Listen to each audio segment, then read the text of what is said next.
아니하였더라. 아멘.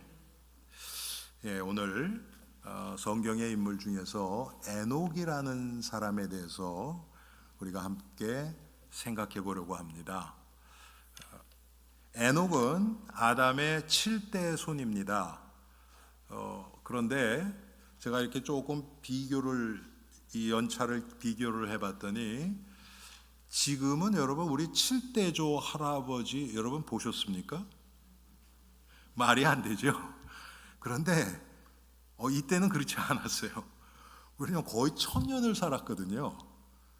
그러니까 에녹이 아담하고요 거의 한 300년인가를 같이 있었어요. 이 땅에 7대 손인데 성경에 오늘 보니까 에녹은 죽음을 보지 않고 하나님 앞에 들림 받았어요. 성경에 그런 사람이 또 하나 있죠. 누구죠? 엘리야.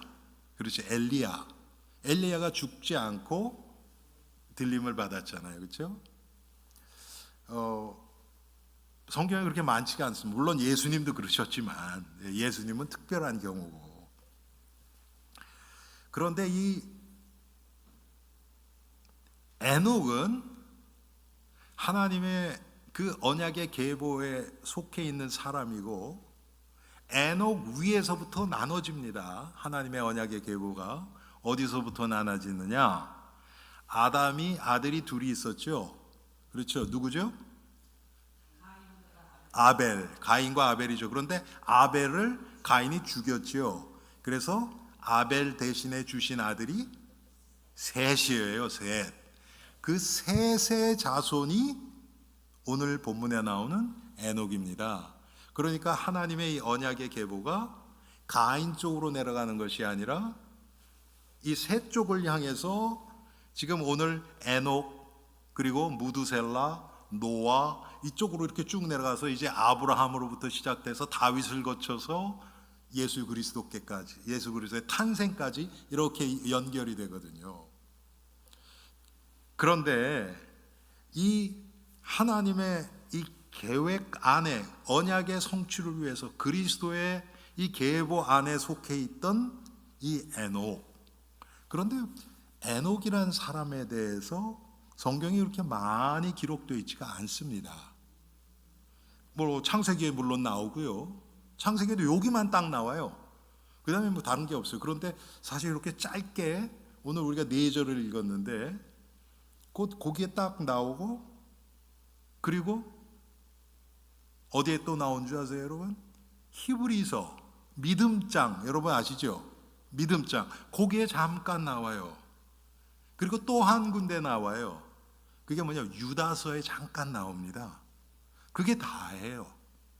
에녹은 물론 여러분 캐톨릭에서는 우리가 가지고 있는 성경하고 조금 달라요. 이 성경 외에 부록식으로 또 붙어 있는 게 있어요. 외경이라고. 거기에 보면 캐톨릭 성경에는 에녹서라는 게 있습니다. 예, 그렇지만 우리는 그걸 정경으로 받아들이지는 않습니다. 그런데 에녹은 그렇게 조금밖에 안 나오는데 사실은 굉장히 중요한 사람입니다. 굉장히 중요한 사람이에요. 여러분 엘리야는 그 역사서 그 선지서 중에서 엘리야의 비중이 굉장히 큽니다. 그리고 아주 많이 기록되어 있어요. 엘리야에 대해서는요. 엘리사 그 제자인 엘리사는 사실은 엘리야의 역량 아에서 같이 성장한 사람이에요. 그래서 엘리야가 승천하니까 엘리야의 사역을 이제 다시 맡아서 한 사람이에요. 그런데 엘리야에 비해서는 에녹은 성경에 아주 조금 기록이 되어 있어요. 그렇다 그래서 덜 중요한 것은 절대로 아닙니다. 여러분 창세기를 여러분이 읽으시다 보면요 구체적으로 읽으신 분들은 아마 그거 아실 거예요. 4장에 아벨이 가인에게 죽은 모습이 나오고요. 그 후에 뭐가 나오냐면 가인의 후손들에 대해서 쭉 나옵니다. 예. 그리고 그 다음에 셋의 후손에 대해서 나오고요. 또 그 뒤에 보면 또 가인의 후손과 죄송합니다. 그 노아의 세 아들 있죠, 여러분? 노아의 세 아들 누구죠? 셈과 함과 야벳. 그렇죠. 그런데 셈의 자손, 야벳의 자손이 기록되어 있고 또 함의 자손이 기록되어 있어요. 그런데 여러분들이 주의 깊게 읽어보신 분들은 그 차이가 보입니다. 그게 뭐냐면 하나님의 언약의 자손들을 기록할 때는요, 다른 설명이 없어요. 누가 누구를 낳고 그거밖에 없어요. 셋의 자손도 그렇습니다. 대부분 누가 누구를 낳고, 오늘 에녹은 지금 간단하게 에녹은 아주 간단하게 지금 그래도 몇 줄이라도 왜 있죠. 왜? 하나님과 동행하면서 들림받은 자이기 때문에 그것만 간단하게 기록하죠. 나머지는 그런 얘기도 없죠. 몇 살에 누구를 낳고 몇 년 살다가 죽었더라, 그렇게 지나가 버려요. 그런데 가인의 자손, 함의 자손, 여러분 함은 노아로부터 저주를 받은 아들이죠. 그렇죠? 그 자손들을 얘기를 할 때는요, 설명이 많아요. 설명이 많습니다. 뭐 4장에 보면 뭐 야발이 있고 유발이 있고 4장에 보면 그런 이야기들이 계속 나옵니다. 그리고 그 자들은 뭐 그 가축 치는 자의 조상이 되었고, 두발가에는 구리와 쇠로 여러 가지 기구를 만들었고, 이런 설명들이 많이 나온단 말이에요. 여러분들 이게 무슨 의미가 있는가? 자, 가인은 또 함의 자손, 가인의 자손들은 하나님의 언약 밖에 있는 백성들이에요. 그래서 세상 것들이 많이 기록되어 있어요. 그런데 셋의 자손, 또 셋의 자손, 이런 자손들에게 중요한 건 뭐냐면 하나님의 약속이, 언약이 성취되는 것이에요. 그걸 위해서 제일 중요한 게 뭡니까? 아들을 낳는 거예요. 그거보다 더 중요한 건 없어요. 그냥 여기서 아들을 낳았다는 것은 애만 낳았다는 얘기가 아닙니다, 여러분. 그 언약이 계승될 수 있도록 그렇게 되었다는 거예요. 이런 면에서 아주 중요합니다. 우리가 여러분 창세기를 읽으실 때 특별히 1장부터 한 10장까지 족보 얘기가 많이 나오거든요. 이 관점에서 한번 보세요. 비교하면서 보세요. 얼마나 차이가 많은가. 여러분, 우리가 똑같습니다. 이 세상을 살아가는데 그리스도 밖에서 살아가려면 요즘 말로 세상 스펙이 좋아야 돼요. 학벌도 좋아야 되고, 자격증도 있어야 되고, 인물도 좋아야 되고, 수단도 있어야 되고, 그거 가지고 사람을 평가해요. 그런데 하나님이 보신 관점은 다릅니다. 하나님의 이 언약이 우리를 통해서 어떻게 성취되어 갈 것인가, 하나님은 여기에 관심이 있으십니다. 이게 안 되면 아무리 교회를 다녀도요, 언약 밖에 있는 백성처럼 살아갈 수밖에 없어요. 우리는 언약 안에 있음에도 불구하고. 자, 그래서 여러분들이 이 관점으로 오늘 에녹을 한번 봅시다. 이 시대도요, 에녹은 여러분 그 창세기에 나오는 가인의 후손 중에 라멕이라는 자가 나와요. 라멕. 그런데 이 라멕은 제일 먼저 아내를 둘 가진 능력자예요. 세상 말로 얘기하면 라멕과 동시에 된 사람입니다. 에녹이. 그런데 이 세상 기준으로 아주 잘 나가던 가인. 그래서 여러분, 가인이 자기 아들을, 성을 짓고 아들 이름을 해가지고 칭하고 막 그러잖아요. 성도 짓고, 이 쇠나 이런 굴이나 이런 걸 해서 제조도 하고, 우리말로 얘기하면 기술자도 나오고, 목축 짓는 자의 조상도 나오고, 뭐 여러 가지로 많이 나와요. 한마디로 이 세상 문화를 가인의 후손들이 다 장악하고 있던 것입니다. 이 에녹 시대가, 노아 시대가. 그런데 여러분, 노아는 에녹하고 무슨 관계죠? 할아버지예요, 할아버지. 에녹, 두발가인, 노아. 이렇게 내려가는 겁니다. 이해되시죠, 여러분? 그러니까 에녹하고 노아하고 그렇게 많이 떨어진 게 아니에요. 그런데 에녹 시대도 가인의 후손들이 다 지배하고 다 정복하고 다 이 가인의 후손들의 영향권 아래에 있던 그런 시대입니다. 그런데 여러분, 노아 시대가 어땠어요? 악이 만영했대요. 악이 가득 찼대요. 에녹 시대 또 비슷했습니다.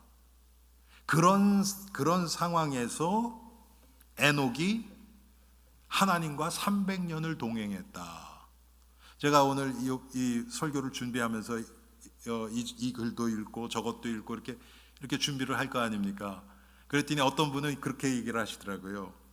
오늘 본문에 보니까 에녹이 65세에 무드셀라를 낳았고 무드셀라를 낳은 후 300년을 하나님과 동행하며 자녀를 낳았으며 그랬죠. 65세 때 무드셀라를 낳았고 무드셀라를 낳은 후에 300년을 하나님과 동행했다, 이렇게 표현이 되어 있죠.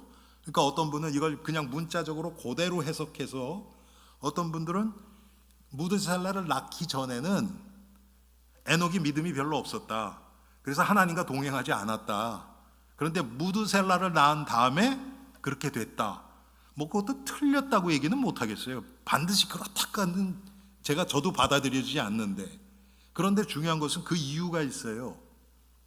무드셀라가 누구길래 무드셀라를 낳은 후에 에녹이 하나님과 300년을 동행했는가? 여러분, 무드셀라는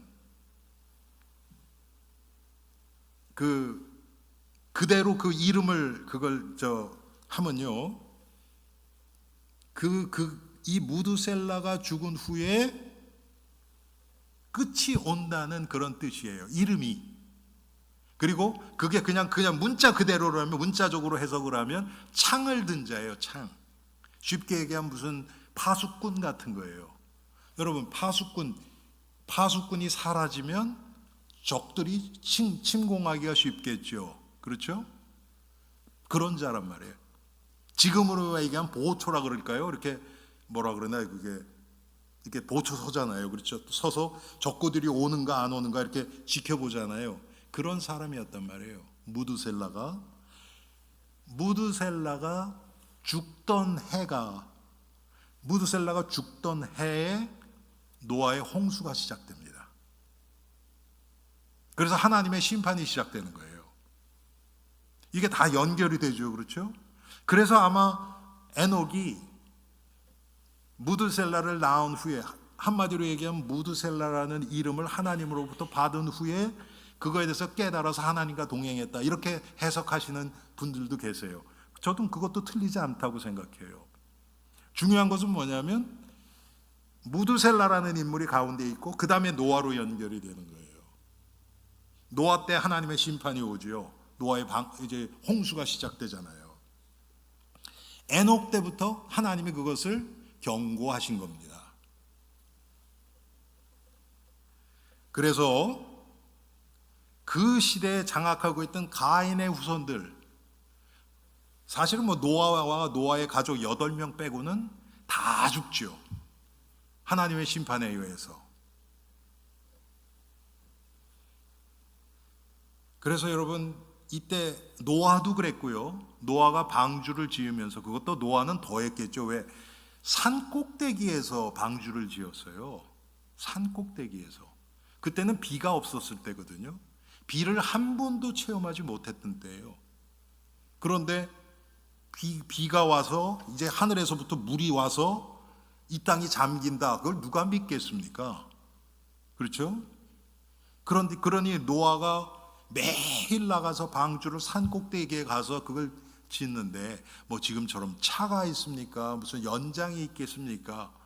그냥 거의 그냥 막 노동으로 했겠죠. 칼 정도는 모르겠어요. 그때는 철기 시대도 아니니까 칼도 그렇게 잘 드는 것도 없었을 거예요. 뭐 돌 도끼 같은 거 옛날에 여러분 그 유물들 보면 그런 거 나오잖아요. 뭐 구석기 시대 그래가지고 돌로 도끼 만들고 그런 게 있었겠죠. 그런데 그걸로 방주를 짓는다? 그러니까 120년인가 걸렸죠. 방주 짓는데. 그러니 얼마나 사람들은 다 미쳤다 그러고 하나님의 약속은 분명히 믿어지고 노아가 얼마나 방주를 지으면서 외로웠겠습니까? 저는 에녹도 똑같았다고 생각하거든요. 하나님과 동행하는데 세상은 전부 하나님을 등지고 그래요. 여러분 이런 영적인 외로움을 느끼실 때 없습니까? 내가 정말 하나님의 말씀대로 살아가려고 하는데 주위에 있는 사람들은 그걸 이해도 못하고 아예 손가락질하고 아니 그거 되겠어? 비웃어요. 조롱해요. 그럴 때 영적 외로움을 느낍니다. 에녹도 그랬단 말이에요. 에녹뿐만 아니라 성경에 나타난 신앙의 인물들은 대부분 다 그랬어요. 그런 과정이 반드시 있습니다. 물론 지금 이 시대에는 교회라는 성도들의 이 모임이 있으니까 훨씬 그게 덜 할 수 있죠. 반드시 덜 한 게 아닙니다. 왜? 교회에서도 영적 교제가 없으면 그냥 나 혼자 해요. 그런데 우리가 한 예수 그리스도를 주로 섬기는 형제 자매로서 이 안에서 영적 교제가 막 일어나면 서로를 통해서 위로 얻고 힘을 얻고 함께 기도하고 함께 도와주고 훨씬 그런 영적 외로움이 덜해지지요. 그게 교회입니다.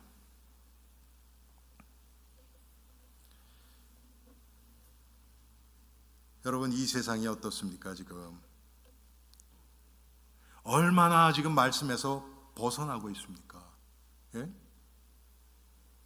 지금 이런 세상에서 아마 에녹 시대, 노아 시대랑 지금이랑 별 다를 게 없다고 생각합니다. 예수님이 노아 시대를 잠깐 어떻게 표현을 했습니까? 노아 시대의 사람들이 사고 팔고 시집가고 장가가고 여러분 그게 무슨 죄입니까? 아니에요. 그냥 이 육신 생활에 젖어서 살아가는 것을 예수님이 그렇게 표현하신 겁니다. 그 얘기는 성도가 살아가는 것 그것 중심으로 사는 게 아니라는 것을 우리에게 말씀해 주고 있는 것입니다. 우리는 그것 때문에 살아가는 게 그게 우리가 이 세상을 살아가는 하나의 수단은 되지만 목적은 아니에요. 먹는 것, 자는 것, 뭐 집이나 음식이나 우리가 타고 다니는 차, 사업체, 우리의 어떤 교육 수준, 경제 수준, 우리의 어떤 겉모습 이런 것들은 절대적인 게 아니라는 거예요. 그것 때문에 살면 안 된다는 겁니다. 성도는 그런 거예요. 왜? 우리에겐 더 중요한 게 있으니까.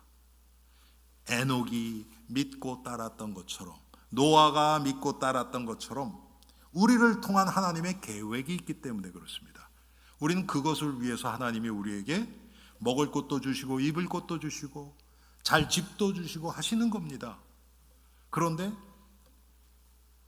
그게 중심이 되면 안 돼요. 여러분 뭐 한국도 그렇고 미국도 그렇고 군대에 갔는데 거기서 음식 여러분 군대에서는 다 밥도 주고 옷도 주고 다 하잖아요. 그렇죠? 아이 밥이 왜 이래? 아이 옷이 왜 스타일이 이래? 그래서 뭐 여러분 그랬다가 어떻게 되겠습니까? 그냥 말이나 됩니까? 말이 안 되죠. 그렇죠? 그냥 주는 대로 있고 주는 대로 먹고 훈련하는데 지장만 없도록 해주는 거 아닙니까? 그렇죠? 똑같아요. 하나님이 우리가 이 세상 살아가는데 부족한 거 없이 채우십니다. 우리의 어떤 취향에 따라서 주시는 건 아니에요. 자, 그러면 하나님과 동행한 에녹에 대해서 우리가 조금 더 깊이 생각해 봅시다. 히브리서 11장 5절에 보니까 에녹은 하나님을 기쁘게 하는 자라는 증거를 받았대요. 하나님을 기쁘게 하는 자래요. 에녹이 뭐 했는데요? 하나님과 동행했다고 밖에 표현이 안 나옵니다. 믿음으로 에녹은 죽음을 보지 않고 옮겨졌으니 하나님이 그를 옮기심으로 다시 보이지 아니하였느니라. 그가 옮겨지기 전에 육신으로 이 땅을 살아갈 때 하나님을 기쁘시게 하는 자라 하는 증거를 받았느니라. 에녹에 대해서 성경은 이렇게 얘기합니다. 6절 히브리서 11장 6절에 보면 믿음으로 하나님과 동행했다 그래요. 여기서는 믿음이라는 얘기가 나오죠. 창세기에는 그냥 하나님과 동행했다고만 나오는데 여기서는 믿음으로 동행했다 그러는 거예요. 뭐를 믿었다는 겁니까? 하나님 살아계신 것? 맞아요. 그것도 맞아요. 또 하나님이 주신 약속을 믿는 믿음이 있었어요. 나를 통해서 하나님의 뜻이 이루어진다는, 구체적으로 그게 뭐 예수님의 성육신과 십자가와 부활 이런 것까지는 몰랐어요. 어떻게는 몰랐어요. 그렇지만 분명히 하나님이 우리를 구원하시기 위해서 여자의 후손을 보내신다. 여러분 아담 때부터 주셨던 그 약속을 에녹이 기억했던 겁니다. 그래서 그걸 믿음으로 하나님과 동행했다 그러는 거예요.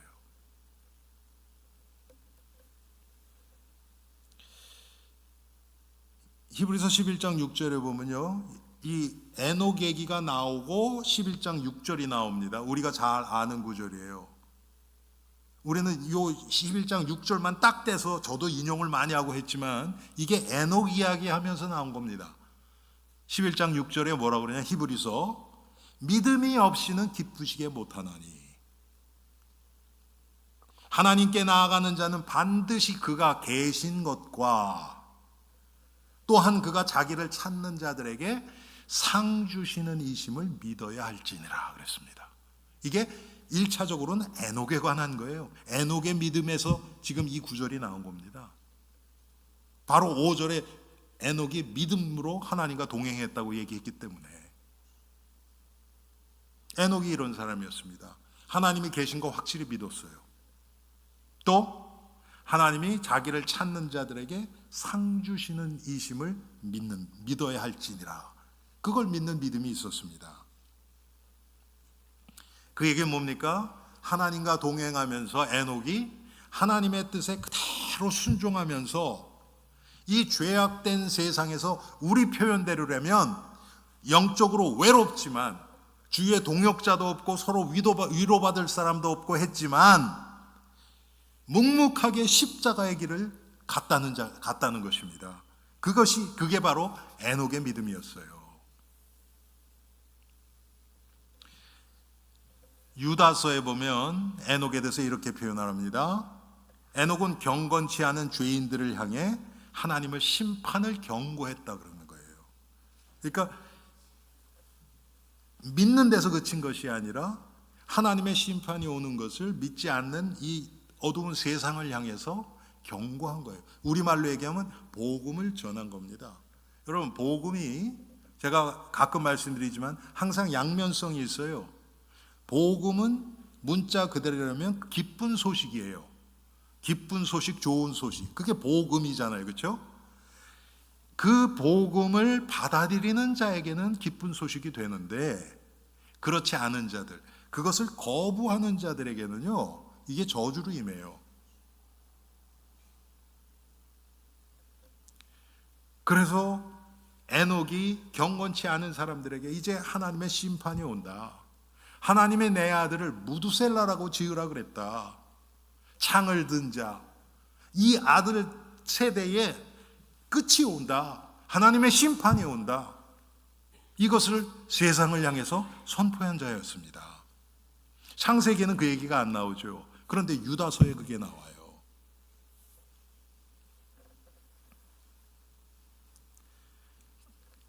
에녹은 그런 하나님의 약속과 하나님의 경고와 또 자기에게 개인적으로 주신 무드셀라를 통해서 주신 그 하나님의 음성을 듣고 하나님 앞에 순종하면서 하나님 앞에서 성결한 삶을 살았던 자입니다. 또한 에녹은 하나님과 동행했다 그러죠. 여러분 그게 뭐겠습니까? 하나님과 어떻게 동행합니까?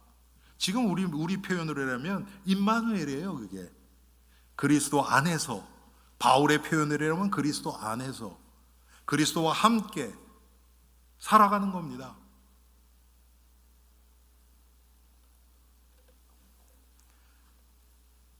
하나님을 바라본다. 여러분 골로새서 3장 1절 2절에는 이걸 어떻게 표현합니까? 위의 것을 보라. 위의 것을 바라보라. 골로새서에 그렇게 나옵니다. 그러므로 너희는 그리스도와 함께 다시 살리심을 받았으면 위의 것을 찾으라. 땅의 것 보고 살지 말고 위의 것을 바라봐라. 거기는 그리스도께서 하나님 우편에 앉아 계시느니라. 위의 것을 생각하고 땅의 것을 생각하지 말라. 제가 이거를 지금 준비하면서요, 이번 주에 그런 글을 봤어요. 여러분 이사야서 40장에 보면 오직 여호와를 앙망하는 자, 그러면서 뭐라 그럽니까? 독수리가 하늘을 창공을 나는 것 같다 그랬잖아요. 그렇죠? 제가 가끔 말씀드리죠. 독수리는 구름 위를 날잖아요. 그런데 제가 그 독수리에 대한 얘기를 들으면서요, 깜짝 놀라요. 야, 참 너무 놀랍다. 그런 게 뭐냐면, 여러분 독수리를 공격하는 새가 있을까요? 예?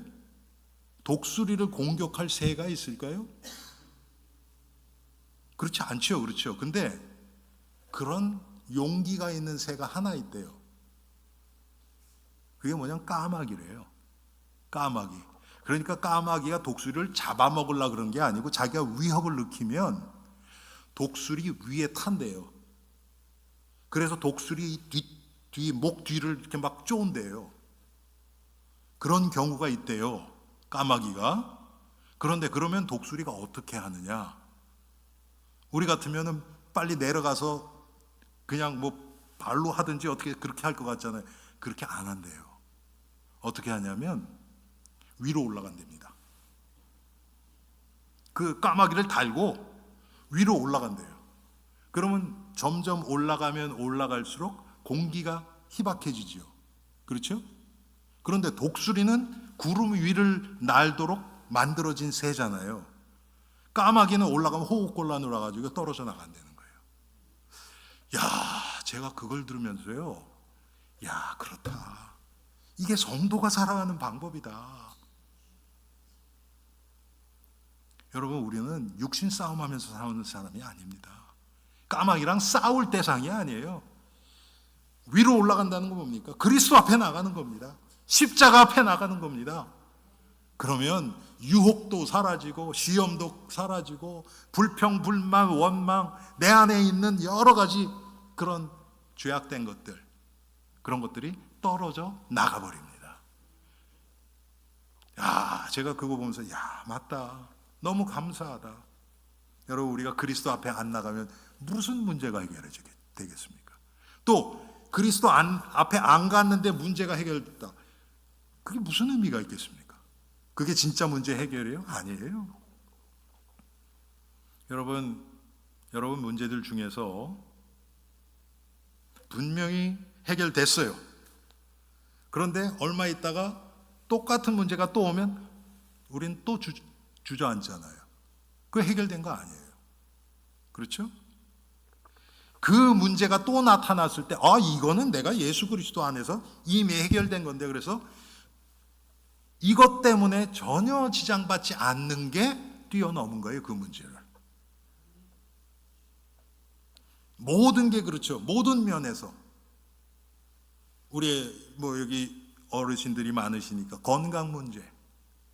여러분, 왜 그렇게 건강에 예민합니까? 왜 그래요? 아니, 내 육신 목숨이 중요하니까 그런 거 아닙니까? 그렇죠? 건강 관리하지 말라는 거 아니에요, 여러분. 최선을 다해서 건강 관리하십시오. 그런데 그 이유가 있어야 돼요. 오래 살기 위해서 하면 안 돼요. 건강하게 주님을 위해서 살다가 천국에 가기 위해서 그렇게 하는 거예요. 아주 의미 있고 보람되게 살다가 다른 사람들에게 더 어려움을 주고 그렇게 되면 안 되잖아요, 여러분. 그러니까 그걸 위해서 기도하시고 몸 관리도 잘 하시고. 여러분, 우리 몸은요, 길이 들여져요. 여러분 아시죠? 길들여져요. 저는 목요일마다 제가 군부대에 가잖아요. 근데 뭐 국제 결혼하신 분들인데 대부분 남편들이 미국 분들이라서 그런지 집에서 요리하는 분들이 많지 않아요. 이렇게 요리를 해도 한국 음식 막 여러분처럼 막 그렇게 안 해요. 그러니까 외식들을 많이 해요. 그럼 끝난 다음에 점심 먹으러 가자 그래서 많이 가요. 저는 뭐 매주는 못 가고 한 달에 한두 번씩 가거든요. 근데 그분들은 아무렇지도 않아요. 그런데 저는 식당에 가서 먹고 나면 뭐 다 그런 거나 어떤 집은 가면 그 MSG나 이런 그런 거에 제가 그런 걸 안 먹으니까 거의 너무 힘들어요. 막 목이 마르고요. 어떨 때는 그때 갔다가 교회 오는데 막 졸려가지고요. 뭐 몸이 뭐 이렇게 피곤하고 그런 것도 아닌데 그 영향 때문에. 여러분 아무 일 없다고 그게 괜찮은 겁니까? 몸에서 반응 안 난다고? 그런 게 아니잖아요. 똑같습니다. 우리가 죄에 대해서 예민해야 돼요. 내 마음이 편하다 그래서 그게 좋은 게 아니에요, 여러분. 자, 하나님이 이 에녹을 통해서 지금 우리에게 이런 것들을 지금 말씀해 주십니다. 우리가 에녹처럼 하나님과 동행하는 삶을 살아야 되는 것은 당연한데 그것은 성경에 보면 그게 은혜 안에서 사는 거예요. 그게 힌트가 어디 나오냐면 6장에 나옵니다.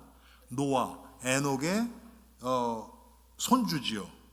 손주인 노아에 대해서 이렇게 얘기를 합니다.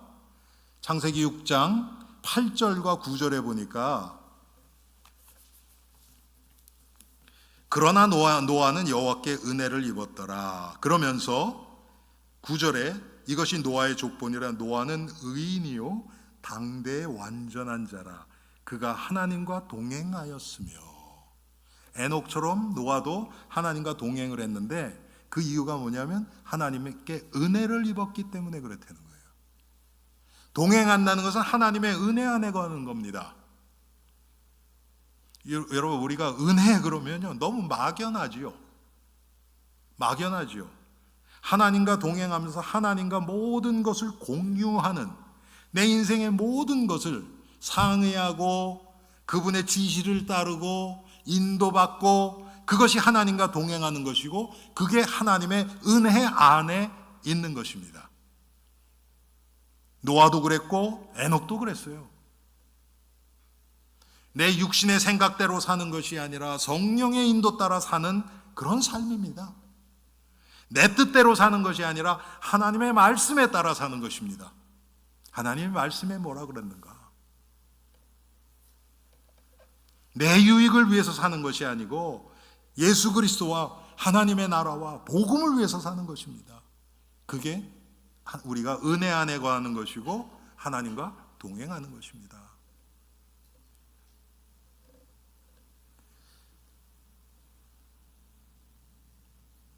에녹은 그래서 그 결과로 죽음을 보지 않고 하나님 앞에 들림받았어요.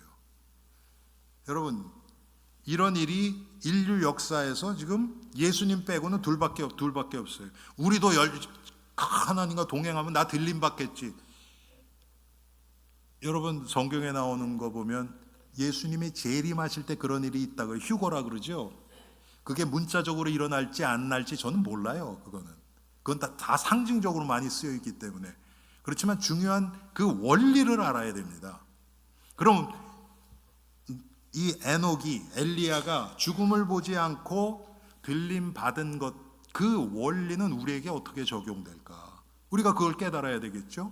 그렇지 않으면 에녹의 삶은 나하고는 상관없죠. 우리는 들림 받을 기회가 없는데 그렇지 않습니다, 여러분. 육신의 죽음이 뭐예요? 죄의 결과로부터 온 겁니다. 그렇죠?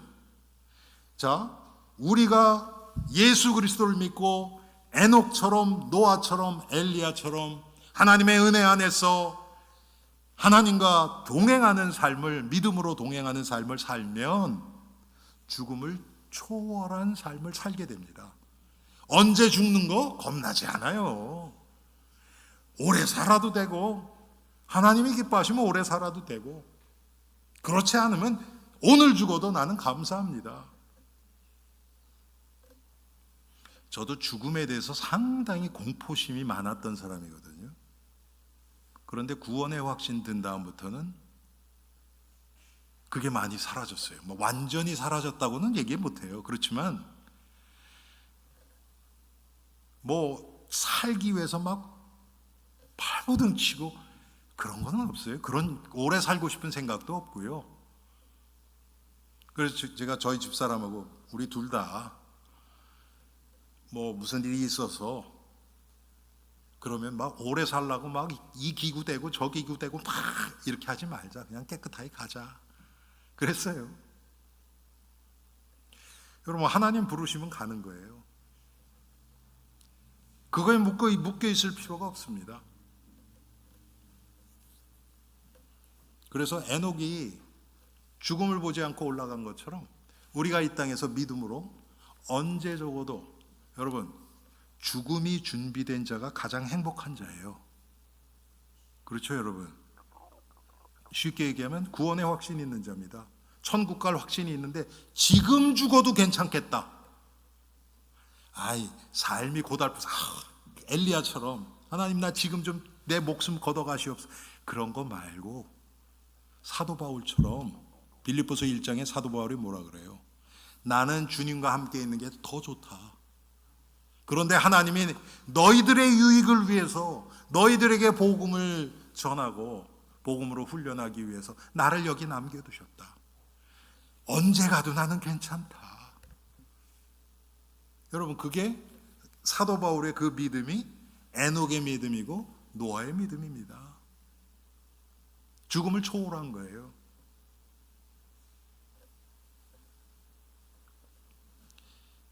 이사야서 57장에 보면 이런 말이 나옵니다. 의인이 죽을지라도 마음에 두는 자가 없고 진실한 이들이 거두어감을 당할지라도 깨닫는 자가 없도다. 의인들은 악한 자들 앞에서 불리어 가도다. 그들은 평안에 들어갔나니.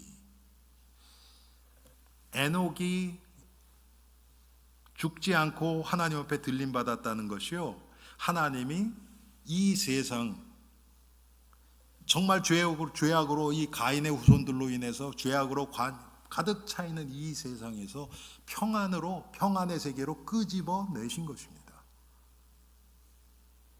왜 그렇습니까? 노아 때 최후의 심판이 오잖아요. 여러분, 노아가 친척들 없었을까요? 자기 자식, 부인 말고 친척들 없었을까요? 형제들은 없었을까? 있었겠죠. 그렇죠? 그거 죽는 거 다 봐야 돼요. 우리는 살았네 하고 그냥 막연하게 기뻐할 게 아닙니다. 그렇지 않습니까, 여러분?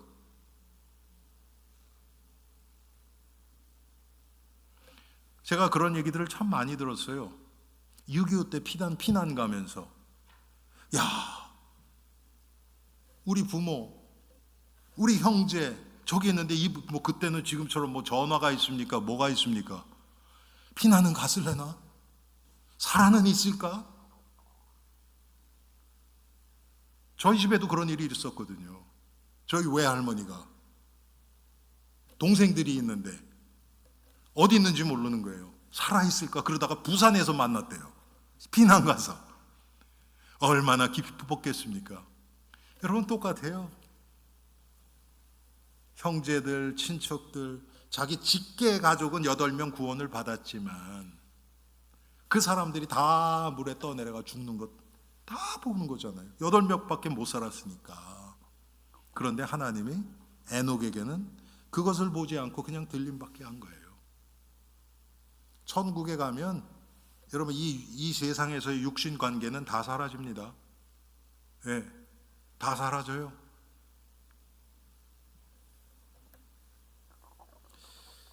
그래서 이 에녹이 들림받은 이걸 통해서 믿음을 가지고 살아가는 우리들은 이 세상에서도의 죽음의 공포에서 해방되고, 이 세상에 여러분 죽음의 공포에서 해방됐다는 것은 죽음을 가져온 죄에서 해방됐다는 것이고, 죽음에서 파생되고 나오는 모든 공포와 불안에서 해방됐다는 것을 의미합니다. 모든 공포는 죽음의 공포에서부터 나오는 거예요.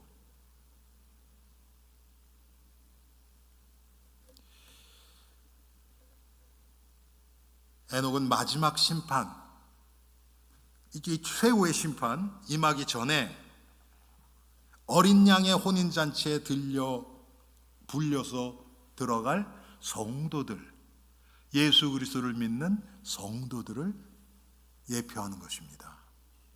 우리가, 여러분 성경에도 나오잖아요. 예수님이 재림하실 때 그때 이 땅에 살고 있던 성도들은 죽음을 보지 않고 천국에 갑니다. 예. 그게 문자적으로 들림을 받아서 그렇게 하는 건지 그건 뭐 전 잘 몰라요. 그렇지만 분명한 것은 에녹처럼 죽음을 보지 않고 우리는 들림 받습니다. 그렇게 되면 아마 여기 계신 분들 중에서는 그런 분은 아마 안 계실 거예요. 뭐 저를 포함해서. 왜? 아직까지도 복음을 듣지 못한 그런 민족과 그런 부족들이 상당히 많기 때문에 그렇게 뭐 1, 20년대에 그렇지는 않을지만 우리는 그날을 바라보면서 살아가는 것입니다. 우리가 살아가는 이 시대, 에녹 시대, 노아 시대랑 뭐가 다릅니까? 더하면 더하지 덜하진 않아요. 하나님은 우리와 끝까지 동행해 주시겠다고 하나님은 약속하셨어요. 내가 세상 끝날까지 너희와 항상 함께 있으리라. 이제는 우리예요. 그 하나님의 인도에 따라서 내가 함께 주님과 동행하는가, 믿고 따라가는가, 믿음으로 동행한 것처럼 노아가, 우리도 믿음으로 하나님 앞에 나의 인생을 맡기고 예수님을 나의 주인으로, 인생의 주인으로 그렇게 섬기면서 함께 동행하며 살아갈 것인가. 우리가 우리 자신을 한번 돌아봐야 될 줄 압니다. 분명한 것은 하나님은 우리를 반드시 천국까지 인도하실 것입니다. 그런데 우리는 그때까지 우리가 어떤 삶을 살아갈 것인가. 내가 내 인생의 주인이 돼서 내 계획대로, 내 생각대로, 내 뜻대로 나의 유익을 위하면서 살아갈 것인가. 아니면 성령의 인도 따라서 하나님의 말씀을 중심으로 하나님의 나라와 의를 구하는 삶을 살 것인가.